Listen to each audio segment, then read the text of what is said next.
Hello everyone! Now some of you may look at me and think, he works in retail and says stupid stuff to a camera to put on the internet?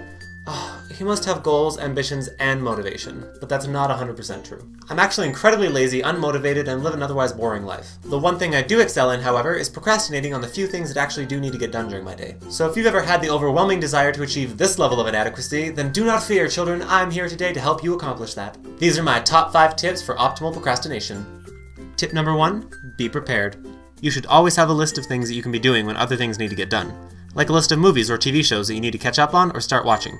For instance, Carrie from work mentioned that one show one time and you hadn't seen it, so you need to be well versed in every episode in case she ever brings it up in conversation again. You do not want to be caught in that dreadful situation of admitting that you haven't seen something. So you need to sit down and marathon that series, committing to memory at least one notable line of dialogue from every episode, 5 random trivia facts about the show and its production, as well as every lead actor's name and at least 2 other pieces from their body of work. Tip number 2, get a haircut.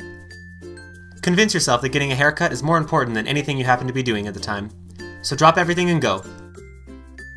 Once you come back, you'll feel so good about yourself for not looking like a caveman that you'll probably forget all about whatever it was you were doing in the first place. Tip number 3, hyperfocusing. If you find yourself actually starting on one of the tasks that need to get done, then I suggest going at it, full force. If you need to make that class presentation, look through and try out every single one of your fonts to find the perfect one that really represents what you want to convey to your audience. Try thinking about how each individual person is going to react to each and every font. For instance, Becky will probably mock you for choosing a classic serif font like Times or Baskerville, but David might think that you're unprofessional if you go with a sans serif.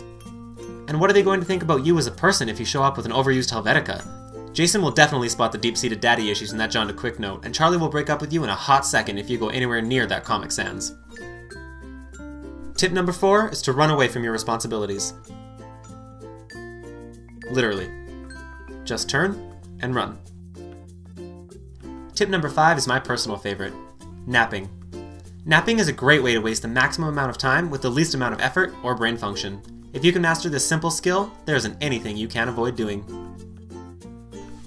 But that's all for today, everyone. And remember, accomplishing things is only for those lame functional members of society. I expect less from you.